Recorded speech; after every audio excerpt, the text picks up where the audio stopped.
You're in a good place now. You are listening to Perspectives with Ashley Burgess. Welcome back live to Live Your True Life Perspectives, and I'm your host, Ashley Burgess. I think many of us have heard the terminology work wife or work husband, and it seems almost like that's become the new norm. It seems that a lot of our friends or coworkers have one of those. Maybe even some of us have a work wife or work husband.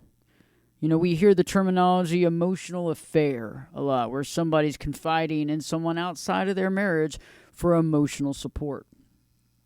We also hear probably some of your friends and coworkers and even maybe yourself where you feel like you're going out with your friends a lot or your spouse is going out with their friends all the time and it doesn't seem like they're making time for the family dynamic. And it's interesting because many of you might actually be feeling alone and you've been married for 15 years.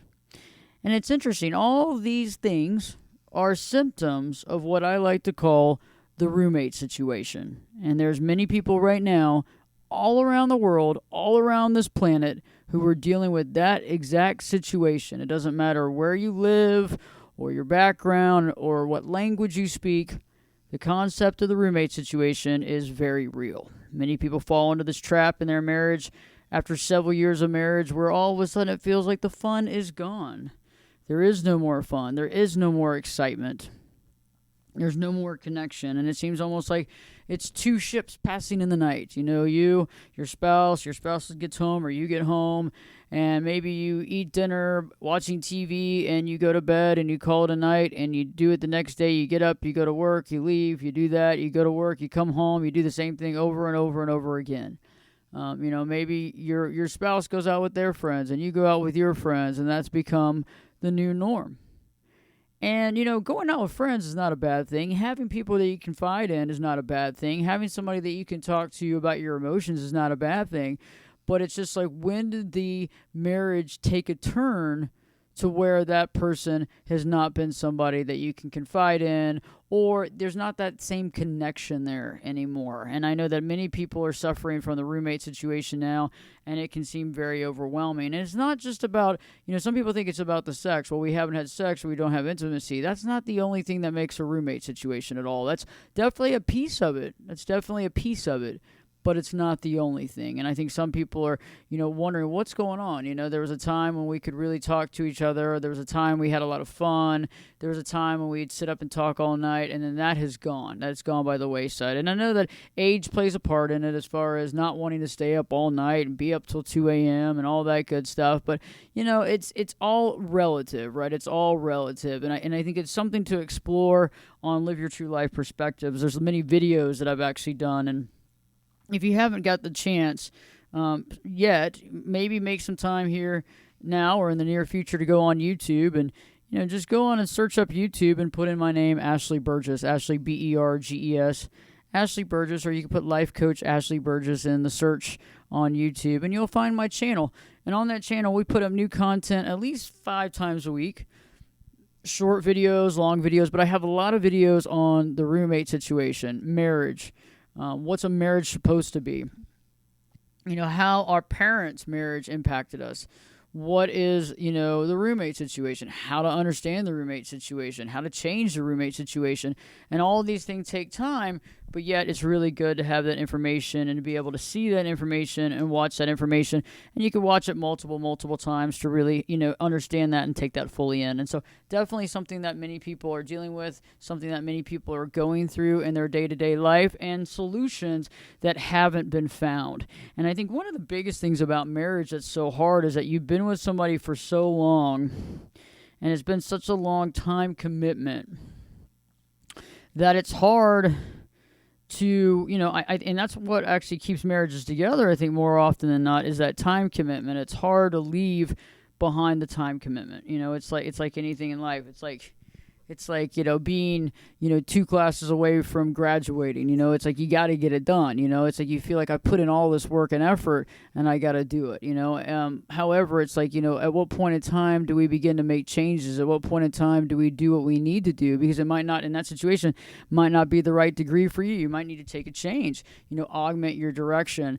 And I'm not saying that every marriage will be solved, through working through this, but I think that given a chance, you can learn more about your marriage, learn more about what's happening, but better yet, be able to have more of that conversation of what's really happening and be able to express yourself in a way where you can talk about different key points, or at least, get your spouse to agree to come to somebody like me, like a coach or a therapist, to be able to get some help in having that conversation and opening the line of communication so both of you can freely talk without the other person shutting the other person down or, interrupting or leaving. And so sometimes that's necessary to have that medium in the room to basically be there to help you and guide you into some of these thoughts and allow everybody to have a safe place to speak.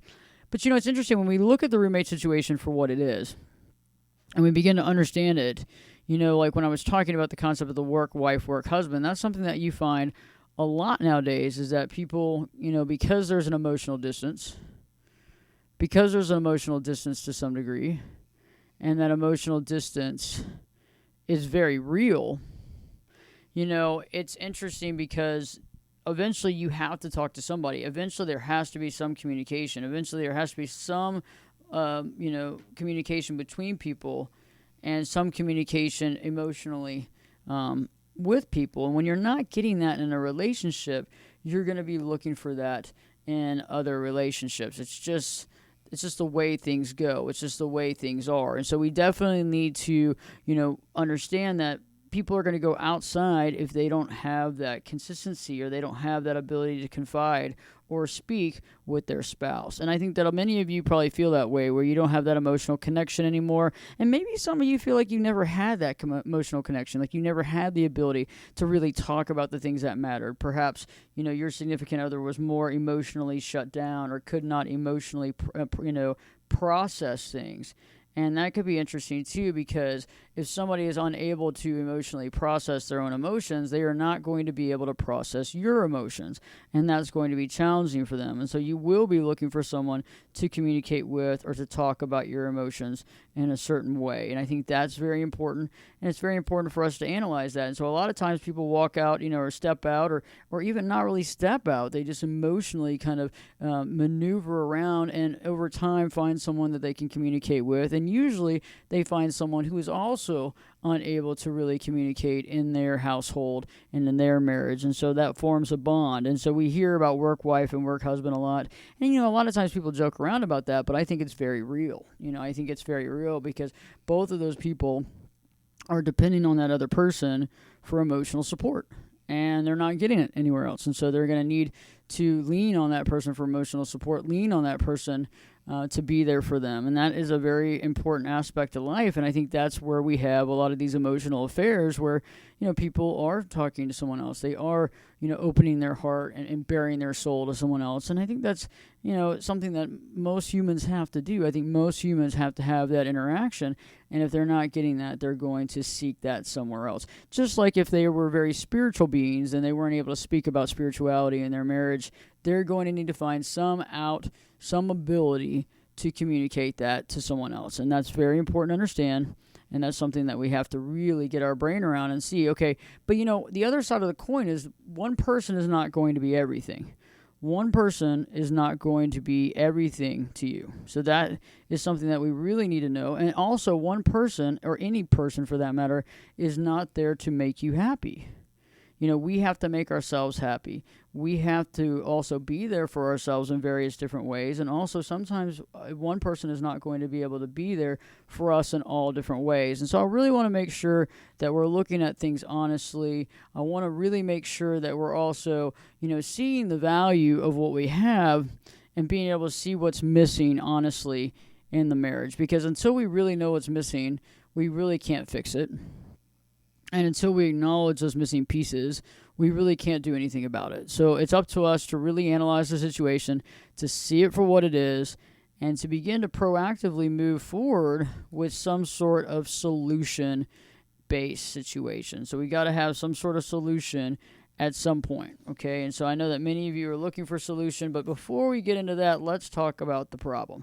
Because the problem or the issue or the situation, let's just call it a situation, needs to be looked at and understood prior. So when we look at a marriage that's become more like the roommate situation. We have to understand that that's, it's kind of a mindset change. And we have to understand that there's many things that go along hand in hand when that happens. And one of the things that I find in a roommate situation is that the conversations become pretty boring and they become pretty dull. Okay, so the conversations are no longer very interesting or thought-provoking. Instead, they're quite the opposite. And they can be very dull, very boring, and very different from maybe what your conversations used to be in the beginning of the relationship. And some of you may say, hey, you know what? I look back and honestly, we really never had deep conversations. And if that's the case, that's the case. And sometimes that's true for people. It's like, maybe you got married. There was the moment in your life where you got married and this person and you all happen to be in the same place at the same time and it worked out. And maybe there were some things missing then. And so we have to take into consideration some of those things as well, because a lot of times we might think that everything kind of fell by the wayside recently, and that might not be the case. There might be certain things that were lacking in your marriage from the very beginning. Now, some of you may say, you know what, that's not what happened with us. The beginning was great. A few years in, everything was good, and then all of a sudden things started changing and waning, and all of a sudden it was almost like you couldn't identify the marriage. And I know that some of you are probably there right now where you're saying, how do we get here? How do we get to this place? How do we get here? What got us here?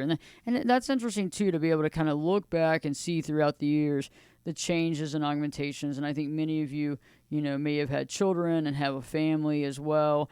And so that also is a part of it, focusing on the kids, focusing on the family, careers and financial obligations and responsibilities also, play a big part in the day-to-day role and what happens in the family dynamic. All these things are very important to analyze and understand, and all these things really go a long way for us to see how we got there, and if we can turn back the hands of time to get back to where we need to go. It's not really about turning back the hands of time, honestly. It's about reinventing, oneself, reinventing one's marriage. But I think it's also about reinventing oneself, because it takes two people to reinvent themselves to really begin to come together as a couple. And I don't believe that two people become one. I think it's two people coming in together in a union, where it's two people in a union, not two people become one. Because I think if we're becoming one, we're losing our identity. We don't have our individuality. There's a lot of codependent components there that I don't find very healthy in any relationship. And that's also another thing that could happen in a marriage, is that if you're losing your identity, you may be, you may be questioning the marriage because you're questioning who you become, because you're no longer who you were. You're no longer, the individual that you felt like you were. And so you feel like you're losing your edge, or you feel like you're out of control, or you're confused as to where your life is heading. And that's some important information to take in, because if you feel like you've lost your identity, in this marriage, we're going to have to be able to find that, get that back, or develop it really solidly at this point in your life right now. In the meantime, don't change the channel. I got more to talk about when it comes to the roommate situation, really identifying this, and then offering some solutions as well, because solutions are very important. But we want to pinpoint the situation or the problem, and really understand what needs to be rectified, or at least what needs to be brought up and talked about in a conversation to begin the conversation about this situation. Stay tuned. Live your true life perspectives with me, your host, Ashley Burgess, will be back in. I'll be back this time in 2 shakes.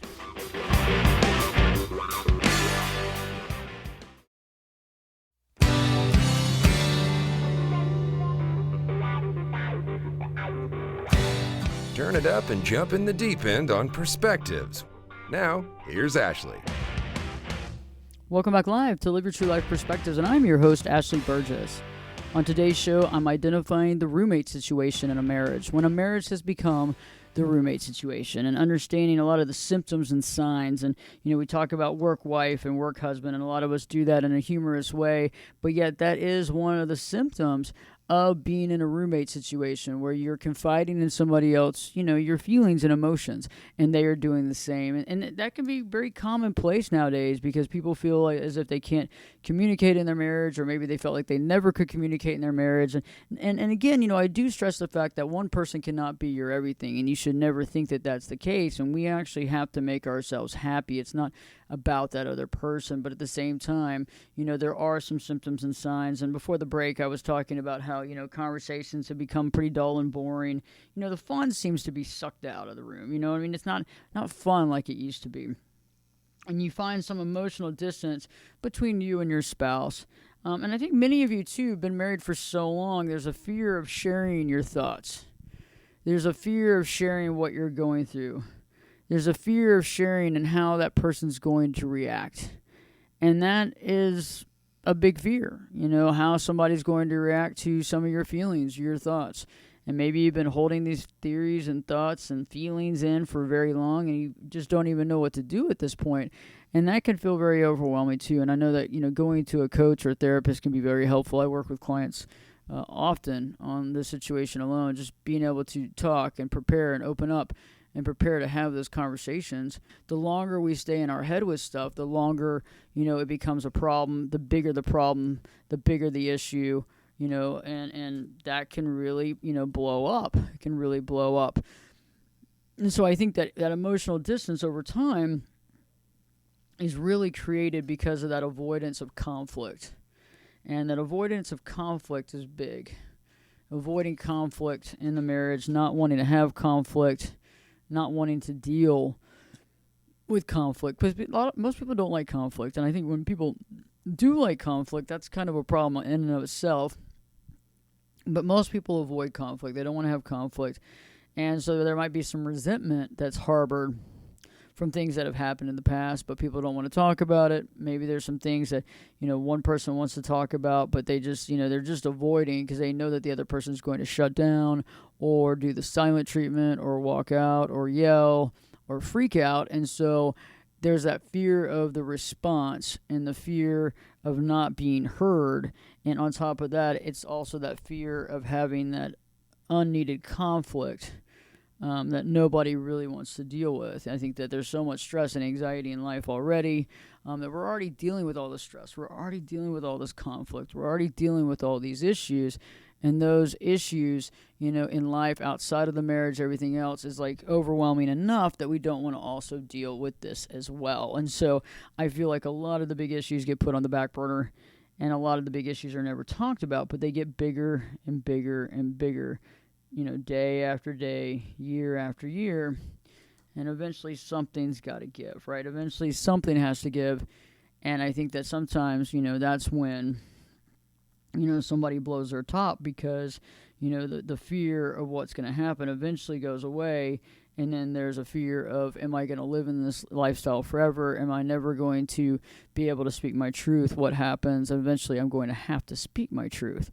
And so that's always an interesting component. And so when I return, I'll be talking more about the roommate situation, really understanding it, really deep diving into it, and also providing some solutions of things that we can do to offset that, to be able to discuss, to at least open the lines of communication, to be able to start the conversations, because that's what's so important is that eventually we have to say something. We can't just stay in silence. And I think that regret is a big piece in life. If we don't say how we feel, or we don't understand how we feel, or we're not able to articulate, we kind of sit there in silence and we kind of mesh and meld that around and marinate in that, and eventually it just stresses us out. So stay tuned. When I return, we'll be talking more about this. Don't change the channel. Live your true life perspectives with your host, me, Ashley Burgess, will be back in. I'll be back this time, in 2 shapes.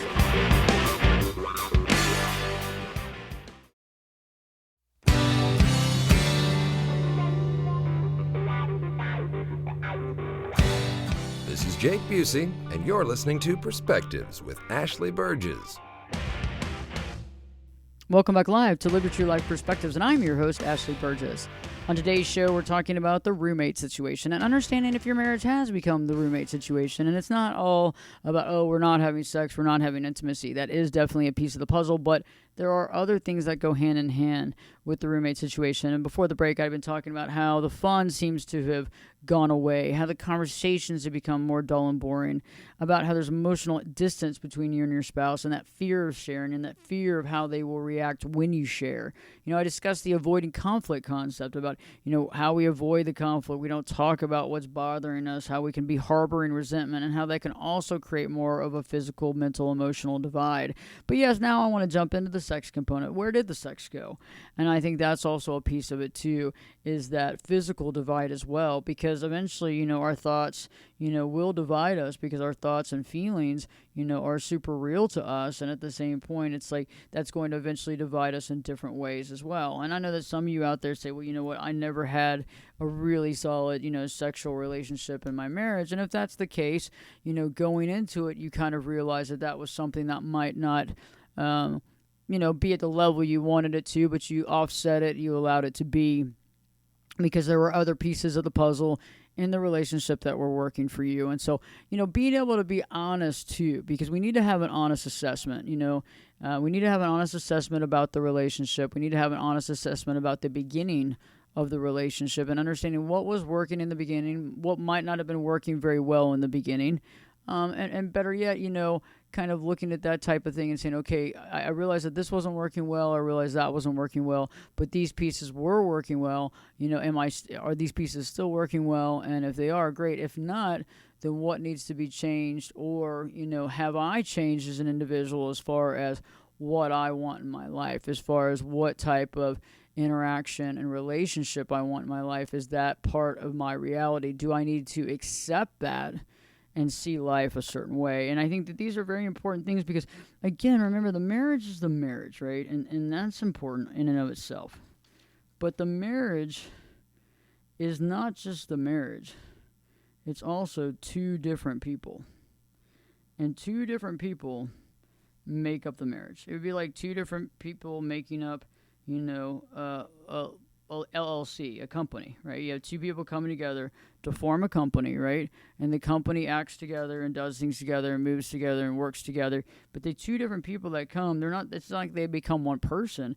It's two different people. And so realizing that, again, you are an individual dealing with your own things, dealing with your own stuff, dealing with your own problems, dealing with your own responsibilities. And those things have to be recognized and realized. And those are very important aspects here that we have, that we need to also recognize and realize as well. But when we look back at the sex, and say, let's say that you did have a really good sex life in the very beginning of the relationship. Okay, so what happened to it? Is there a lot of water under the bridge? Is there a lot of things that you feel distance from, that things have happened? Is there a way to open that line of communication? We'll talk about that. And sometimes it's interesting too. It's like, we find that people can, not only get distant, but also get physically distant. There's some people that can have they can have sex, but they're not very emotionally connected. So you're looking at various different sides of the coin. I'm not saying not to or to have, but I'm saying that, we have to look at it from various different areas. I also believe that comparing our marriage to other people is not a good idea. Because if you're comparing your marriage to another person's marriage, you really don't know what you're comparing your marriage to. And I really want to stress that, because I think that a lot of people do that, and they don't really know at all what the other person's dealing with. They're only seeing what they see, what they want to see, the version they see, the version they feel that they see. They're coloring it in a certain way, either based on their feeling of lack. And that can happen too. It's just like, it's very interesting, when you go out to dinner with folks and you listen to them talk, and it's interesting to, try to figure out what kind of marriage they have. But it's like, that's just futile, because you really never know. I mean, most people put on, a game face, or most people, it's not necessarily the way you see it. And also it can be smoke and mirrors based on how you want to interpret that marriage. And maybe the things that you feel are lacking, and the things that you think that maybe they have, or that marriage in particular possesses, different from your own marriage. And these are things that really need to be discussed. These are deep conversations that most people never have. They just don't. They don't want to discuss it. They don't want to deal with it. They don't want to feel it. They don't want to think about it. They don't want to have any issue with it. They just want to go through life and deal with it and, and keep getting that Medal of Honor for, oh, wow, we were married for another year. Oh, wow, we were married for another year. And that's great. I mean, I understand marriage. I've been married for a while. I understand that. But I think eventually sometimes we get into that whole rat race of counting the years instead of really working to make the stuff in between that really work out in the marriage. And that's something that we really need to analyze and think about. When I was talking earlier about, confiding in others, having that work husband, that work wife, that's very important as well. That's another, symptom of the roommate situation. And again, though, I stress that, your spouse can't be your one and only person in your life. You have to be outside friends and family and coworkers and, best friends and all that stuff that can really help make our life even more meaningful and interesting. So it's not just the only person. So I don't find problem in that by itself. I mean, we're looking at a lot of these together. It's not just one symptom. It's multiple symptoms that really create the roommate situation. Another symptom is that living that different life. Living different lives, really, having trouble kind of meshing the lives together, kind of almost going in two different directions. And a lot of times that can go hand in hand with not having joint plans for the future, or not seeing the future together, or not thinking about the future together. And that can be a big piece too. And I think that's because when somebody's looking for themselves, or they're wondering, or they're questioning their future, those types of things. Also, another point is you feel like you have nothing to talk about. And that can be hard too. And sometimes this can be because, you've been together as long as you have. Sometimes many of you that are empty nesters after the kids have left for college or school or moved out on their own or got married or whatever happened with them, that can be an overwhelming process too, is that you wake up one day and it's just you and your spouse and you're like, ooh, what happened here? What's going on here? How did I get here? What do I do next? Where do I go from here? And these are really deep questions. And these are questions that you really have to, honestly, get introspective on and think about that, because these things can make you really question, a 30-year marriage. You can sit there and say, why did I get married? Why am I here now? What have I done? What got me here? What am I dealing with? And what can I do to augment or change the situation? And I feel like this is really important because I think many people go through this. I think many of us are dealing with this on a day-to-day basis. I have so many clients that talk about it. They said, hey, I just don't even know what to do anymore. I have these thoughts in my head and I don't know what to say or do. And I feel like if I bring it up, I'm going to cause pain and suffering. I don't want to upset anybody. I don't want to rock the boat. I don't want to make anybody mad.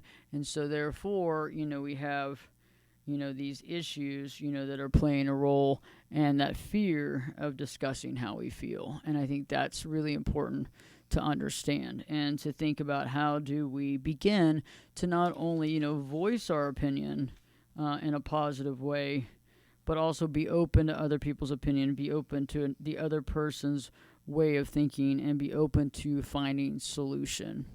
And so how do we begin to turn the roommate situation around? How do we begin to do that? And I think that a lot of times, by the time that we've acknowledged the fact that we are in a roommate situation, it's probably been quite a while. It's probably been a long time. It's probably not just been a couple of days. It's probably not just been, oh, okay, yeah, I just realized this, things changed yesterday. No, I think it's probably been maybe several years. Average client that comes to me that's dealing with this, it's been several years that this has been going on.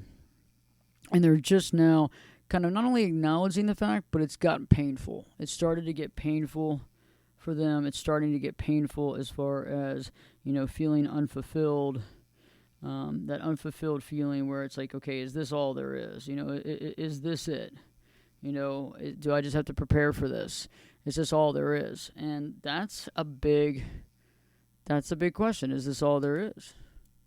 And that's what a lot of people wonder. And then they get to a point where they go, you know what? I don't think it is. Maybe there's more than this. What do I do? How do I begin to look for that? But first off, how do I do what's right in this situation and move forward the right way Because I think that's important too, is to be able to analyze and say, okay, hey, I've been in this marriage for this long.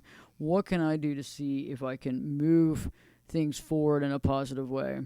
If I can move things in a positive way, move the pendulum in a positive way and feel really good, at least about being honest and being truthful about my feelings, at least being honest and being truthful of what I needed to talk about. And, because I think that once you fall into these patterns, it's hard to get out of it because it becomes a program, right? It's a program. It's a program, a constant program that we're dealing with, and it becomes our new normal.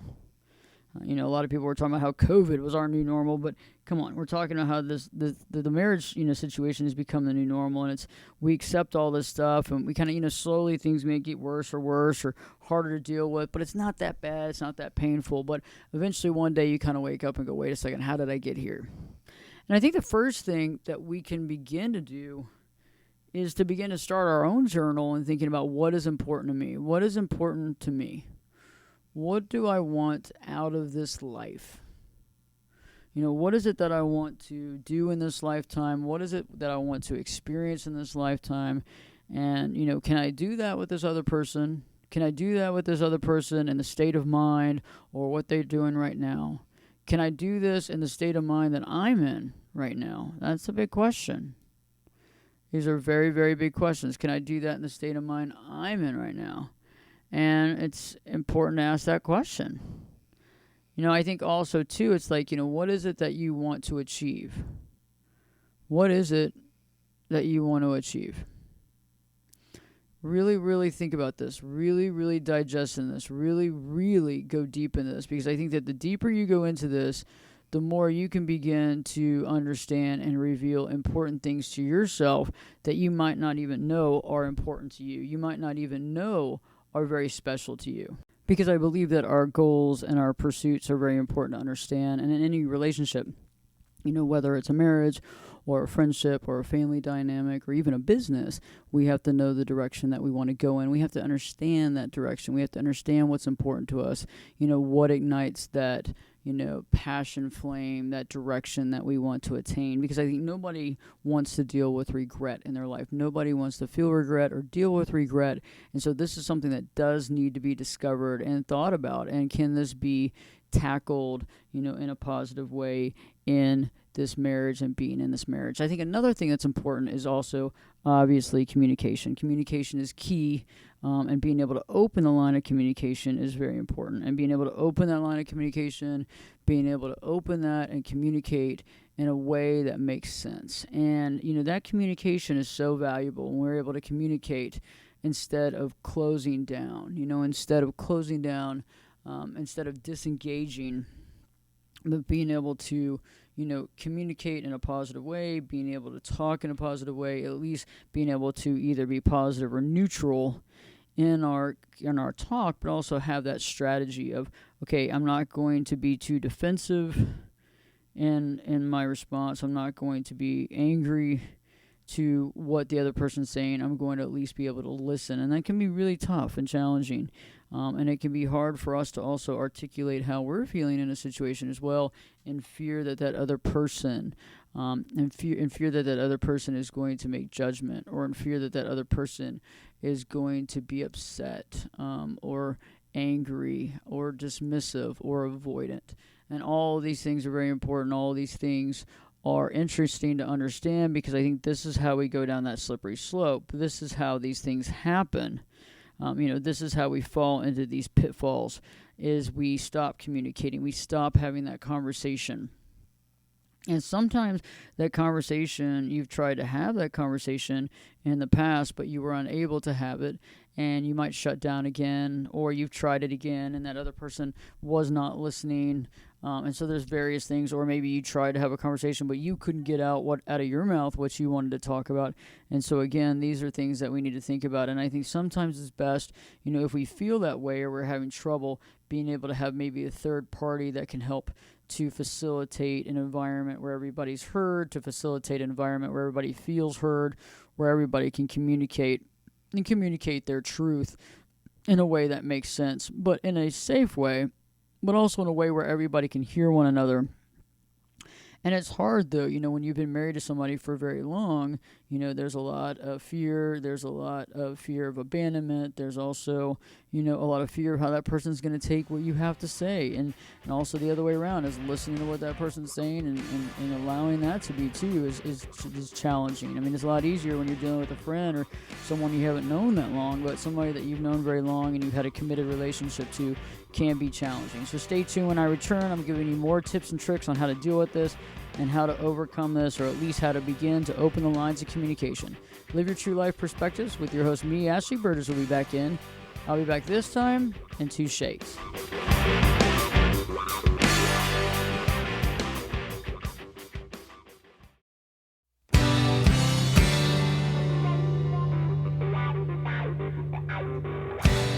Get in here. You're listening to Perspectives with Ashley Burgess. Welcome back live to Live Your True Life Perspectives, and I'm your host, Ashley Burgess. On today's show, I've been talking about the roommate situation and understanding that with regards to a marriage and how to understand if we are in the roommate situation. And, in the last segment, we've been talking about solutions, ways of overcoming this, ways of moving forward, things to be able to open our minds to. And I think one of the biggest things is understanding what's important to you. Like, what is it that you want to achieve in your life? What do you want to do? What are the main important pieces that you want to do in your life? And that is so valuable to me to understand, because then you have to look around and say, is this helpful to what I want to do? Is this going to be supportive? And we need to talk about that, understand where each direction of each person is, the direction each person is going in, and very, very much understand the goals of each person, but very much understanding the goals that you have. And that'll really help you to understand and process kind of things that you need to do, but not only that, but also understanding the environment you need to be in and the steps that you need to take to make that a reality. The next step is that communication. Opening that communication, not closing down, not disengaging, not avoiding. And this can be hard. In any marriage, it's hard because time is time. And the longer you're with somebody, the harder it is a lot of time to really state how you feel, to be honest with your feelings, to tell them what you're thinking. It can be very, very hard. And it can be very challenging. And that's something that, a lot of people battle with, is I want to be there, I want to be transparent, but yet I'm worried as to how the other person's going to respond or take the information or deal with the information or understand the information. And that can clearly be an issue. And so a lot of times people will come to, using a coach or a therapist like myself. As a coach, I really work on, really being able to listen to each person, asking the right questions, really interpreting certain things, but beginning with actually working with the individual, because the individual is where this starts. It's not just a marital thing. This is the individual thing, and being able to understand your goals and desires and how you feel and what you're going through, and then being able to kind of put together the pieces and understanding that marriage piece. And that can be very important to understand.